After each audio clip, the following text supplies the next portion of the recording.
March 22, 2021. Evidence the government obtained in the investigation into the January 6th attack on the Capitol most likely meets the bar necessary to charge some of the suspects with sedition. Michael R. Sherwin, the federal prosecutor who has been leading the Justice Department's inquiry, said in an interview that aired on Sunday, "The department has really brought charges of sedition, the crime of conspiring to overthrow the government." But in the interview with 60 Minutes, Mr. Sherwin said the prosecutors had evidence that most likely proved such a charge.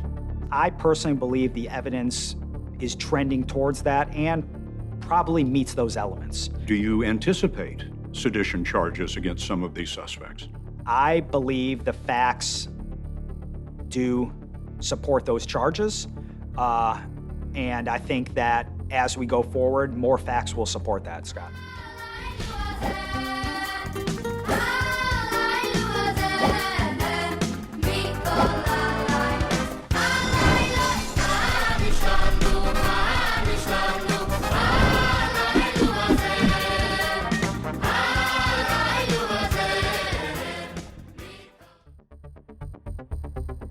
Russian Foreign Minister Sergei Lavrov began a visit to China on Monday with a call for Moscow and Beijing to reduce their dependency on the US dollar and Western payment systems to push back against what he called the West's ideological agenda. Lavrov, on a 2-day visit to China, is expected to hold talks with his Chinese counterparts at a time when both countries' ties with the administration of US President Joe Biden are badly strained.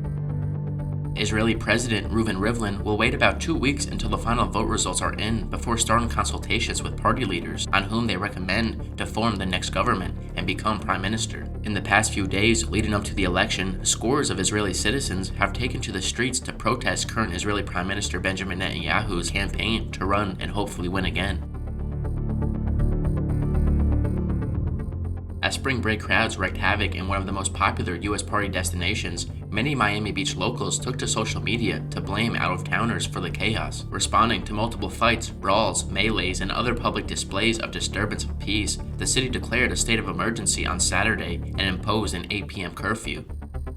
Secretary of Homeland Security Alejandro Mayorkas placed the blame for the current influx of migrants on the southern border at the feet of the prior administration in an interview. Mayorkas reiterated that the border is not open and that migrants should not come to the southern border, especially in the midst of the pandemic.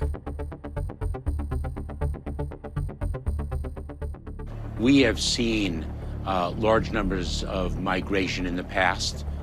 We know how to address it.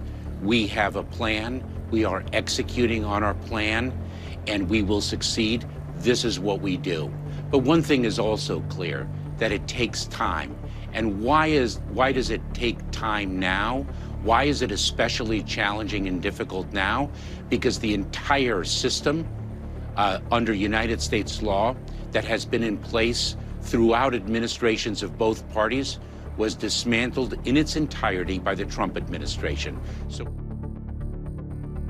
A vicious beating aboard a New York City subway left a 68-year-old Asian man bloodied, and the witness that came to his aid says the attack was racially motivated. Police say the seemingly random attack happened aboard a northbound 1 train in the middle of the afternoon on Friday. Naranje Bodhi, who is from Sri Lanka, was commuting to his security job when the suspect punched him in the head. George Okrepke was sitting across from Bodhi on the train when the suspect threw the punch. Okrepke, a 9/11 survivor, says he was in shock. I'm a 9/11 survivor. I got stage 4 cancer because of my exposure to toxic dust at 9/11. I've been riding the subways for 30 years. I've never seen anything like it. I felt safer on 9/11 than I did that at that moment.